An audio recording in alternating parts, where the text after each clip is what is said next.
Wins for Kansas, brought to you by DeVaughn James Injury Lawyers.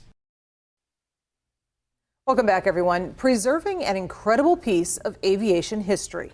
One organization is putting its passion to the skies in a larger-than-life revival project. KAKE's David Scott has this week's Wins for Kansas.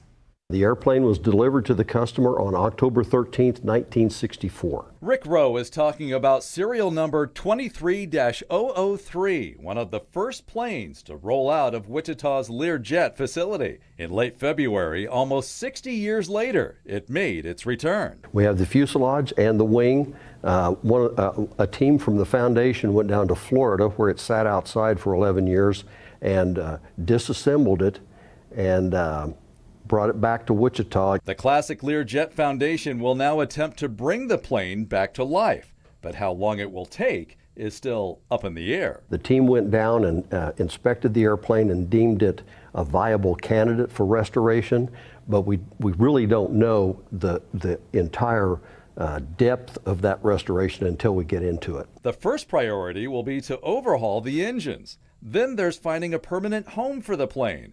Rick says the group is now looking at a number of possibilities. But he says all the work that lies ahead will absolutely be worth it to revive a plane like no other. Everybody who flies a business jet is able to do that because of this little airplane, the Learjet Model 23. They're flexible, they can fly high and fast, and they can fly low and slow if you want them to. They're very robust in all areas of the envelope. That's a big part of the reason we are so passionate about preserving this incredible piece of aviation history. On behalf of DeVaughn James Injury Lawyers, we're honored to be here in the KAKE News studio with this week's Wins for Kansas recipient, Classic Learjet. Thank you so much for what you're doing to keep aviation history alive here in Wichita, and we're excited to present you with a check for $500. Thank you, and many thanks to DeVaughn James and KAKE TV. This will go a long way to help in the restoration of our classic Learjet 23003. David Scott, KAKE News on your side. To nominate a nonprofit group or charity for Wins for Kansas, go to kake.com and click on the Features tab.